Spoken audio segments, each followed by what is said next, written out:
Our topic for right now is dealing with solving equations. Now, throughout your whole academic career, you're going to see different types of equations. Ones that have one variable and no exponent bigger than a 1. You're going to have that 2 variables and some exponents that you can see. One variable with a whole lot of stuff going on. Even the variable up in the exponent. Just as you have different sentences in English, some that are very straightforward, the blue box, or you can have something like the blue box is broken, and you can keep adding phrases and clauses to those words in the sentences. You can do the same thing to symbolic sentences as well. We want to make sure that, as you sort of start, it's almost like starting with a reader and then going up to be able to read a huge novel. The fact that you want to start with some good habits. And that means that sometimes you might be able to look at a problem and, oh, I think I know what the answer is. But you want to sort of be in a mathematical court of law and prove your answer. And so that's why you always want to, when in doubt, write it out. Write down your steps so that you can show somebody how you got from one step to the next. Our equations that we're going to be talking about here in the beginning of our journey are going to be with one variable and really a one-step process. This will be really good to get our first 2 main skills down. Again, this is just like learning how to read or a foreign language. You want to start with the basics, and then we're going to keep adding as we go.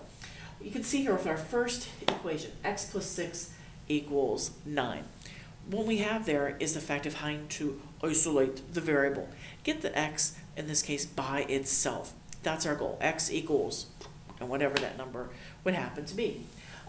These 3 examples have no fractions and no decimals, but they definitely can be a part of your equation solving process.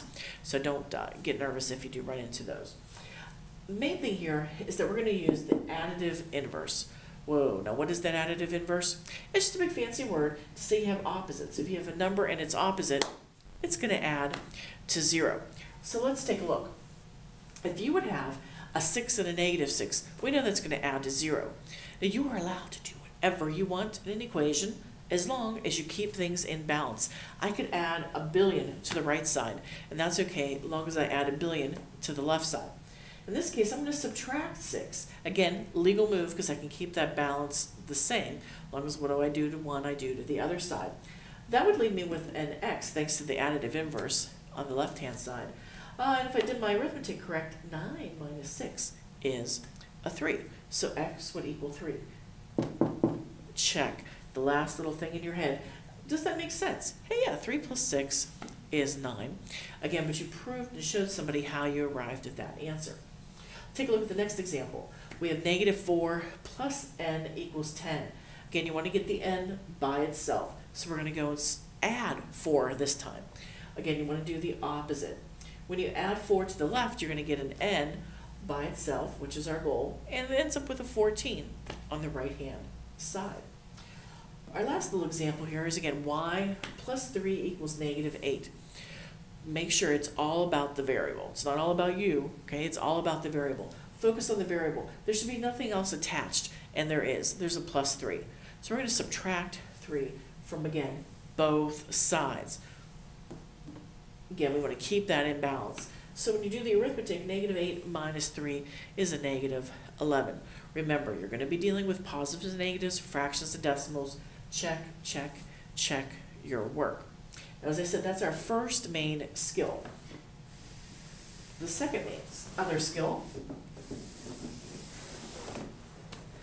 is when you want to solve and you have to use the multiplicative inverse, very fancy word, to say if you have a number and it's reciprocal, it's flip. When you multiply them together, you're going to get a value of 1. Really nice anytime you want to clear that coefficient, clear that value in front of that variable to be a nice 1. Here we go.